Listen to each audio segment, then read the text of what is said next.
Niba ugifite amahirwe yo kuba ukiri mu myaka y'urubyiruko, wigeze wibaza impamvu buri munsi usigaye wumva inkuru z'urubyiruko cyangwa se z'abantu bari mu rungano rwawe bishwe na za kanseri, indwara z'impyiko, umwijima, umutima n'izindi ndwara zitandura?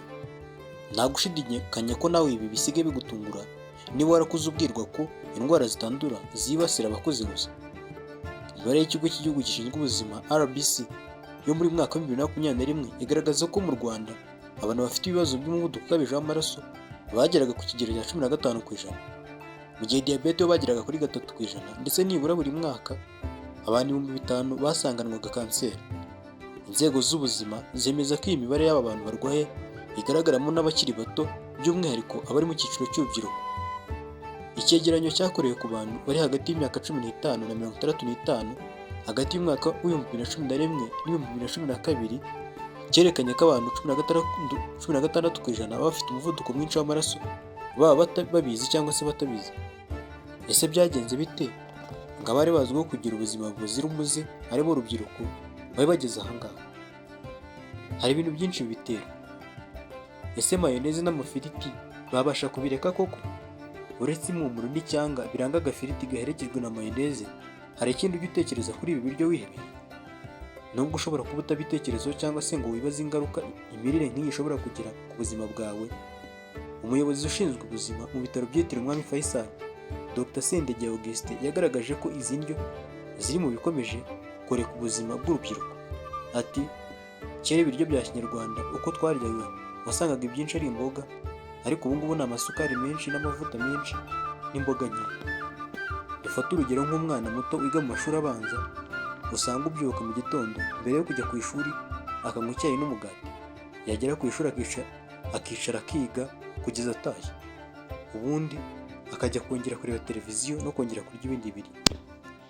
Kimwe na Dr Augustin, nawe ujya utekereza ko ubu buzima bw'uyu mwana buzaba bumeze mu myaka iri imbere?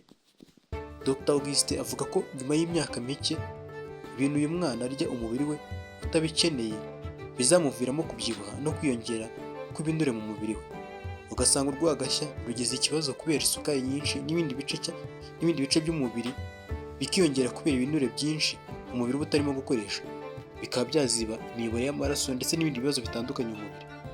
Ati ntibyagutangaza ubu kubona umuntu w'imyaka 30 impyiko ze zarangiritse zarapfuye burundu. Ati benshi turabafite kwa muganga. Ikindi kibazo twibaza, ese uru rubyiruko rwakwihanganira kugenda n'amaguru kandi babona imodoka? Birumvikana ko aho igihugu kigeze ndetse n'iterambere umuntu atava i Kigali ngo agere Rwamagana n'amaguru, ariko se nibura ujya utekereza ingaruka zishobora kubaho kubwo kugenda mu modoka gusa, umuntu akayivamo agiye kwicara ku ntebe no kuryama igihe ijoro riguye. Abantu ntibagishaka kugenda n'amaguru. Dufate nk'umwana wawe buri munsi umujyana mu modoka ku ishuri, yagera akicara, bajya mu mwanya wo gukina ugasanga nabwo aricaye kuko ibibuga byo gukiniramo biba ari bishya cyane, isaha yo gutaha nabwo yagera ukamushyira mu modoka ukamutahana. Aya magambo ya Dr Augustin agaragaza uburyo abantu batakibona umwanya wo gukora siporo ndetse n'urugendo rworoheje umuntu ashobora gukora n'amaguru. Abantu benshi ntibakirukora, ahubwo basigaye birirwa bagenda mu modoka, ku mapikipiki ndetse n'ibindi. Ikindi kibazo twibaza aha ngaha, ese inzoga abantu banywa babasha kuzisimbuza amazi? Muri iyi minsi biragoye kunyura ku tubari ko muri Kigali cyangwa se mu ntara ngo nusangemo umubare munini w'urubyiruko wiganjemo ababa banywa inzoga zikomeye z'amoko atandukanye n'urubyiruko ruba rurimo. Imibare y'inzego z'ubuzima igaragaza ko 41% by'abanyarwanda banywa inzoga ku kigero cyo hejuru. Abatuye mu nkengero za Kigali nibo banywa inzoga cyane kuko bari ku kigero cya 41%, naho mu mijyi bakaba bari ku kigero cya 29%. Iyi mibare kandi igaragaza ko 4% by'urubyiruko mu Rwanda rufite ikibazo cyo kubatwa n'inzoga. Iyo bigeze ku nzoga zo zigira umwihariko kuko usanga benshi mu rubyiruko ruzinywa biruviramo kugira ibibazo byo mu mutwe, byatumye mu mwaka ushize abakiriwe mu bitaro by'izi ndwara zo mu mutwe i Ndera n'amashami yabyo biyongera ku kigero gikabije. Abari hagati y'imyaka 20 na 39 bangana na 42%, abatarengeje imyaka 40 ni 38%, naho abari munsi y'imyaka 19 bo ni 20%. Ikigaragara ni uko iyo mico tugarutseho haruguru ari imwe mu bituma urubyiruko rwo muri iyi minsi rurimo guhura n'indwara zitandura twagarutseho.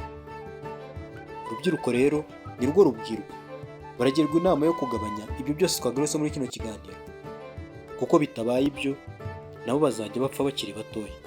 Mbashimiye ko twabanye.